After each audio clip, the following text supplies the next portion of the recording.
12-те закона на Вселената, с които можете да промените живота си. Може да не вярвате, но всички живи същества, които съществуват на нашата планета, са подчинени на законите на Вселената.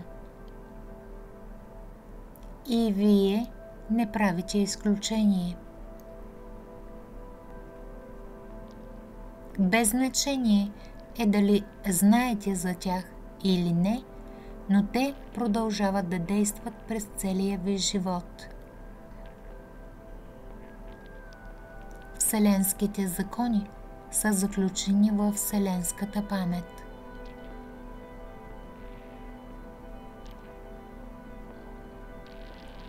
Достъпът до нея за нас е невъзможен. На определен етап на развитие на всяка една планета, в случая Земята,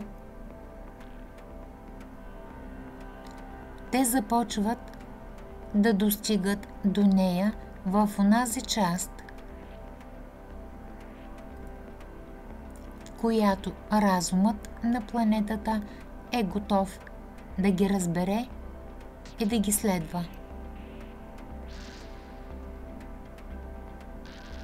Законите на Вселената са правила, насоки, които ни помагат да живеем по най-добрия възможен начин.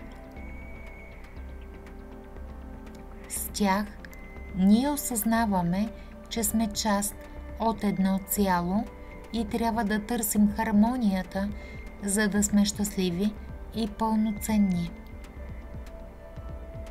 Те ни насочват в каква посока и как да вървим, за да стигнем там, където желаем.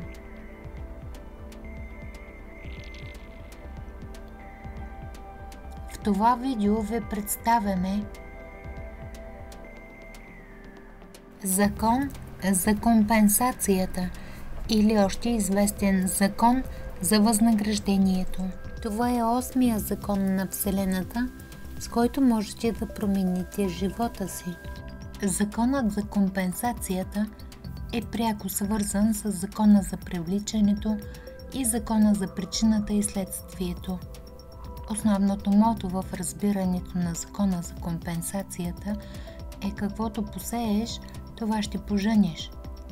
Още наричан закон за възнаграждението. Според този закон на Вселената трябва да се трудим упорито и да вярваме, че ще получим отплата.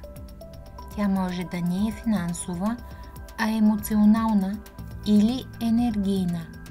Може да е сега или след време, но това няма значение. Важното е, че старанието се отплаща.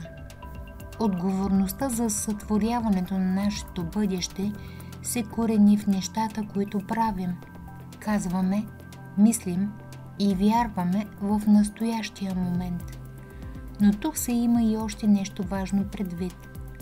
Всяко добро, което правим, изричаме или пожелаваме за себе си или за други го, ни остава невъзнаградено. Може наградата да не се проектира веднага, но тя остава отпечатък в ефира във Вселената и рано или късно се връща обратно при нас под една или друга форма. В есето си «Компенсация» Ралф Уолдо Емерсън пише, че всеки човек ще бъде компенсиран по подобен начин за това, което той или тя е допринесъл. Законът за компенсацията ни уверява още, че всички наши усилия рано или късно ще бъдат възнаградени. Затова във всеки настоящ момент правете добро, изричайте добро, мислете добро, пожелавайте добро и вярвайте, че ще бъдете възнаградени.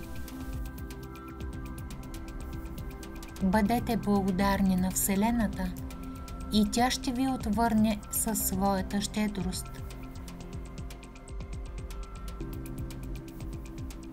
Очаквайте от поредицата закони на Вселената. Закон за относителността.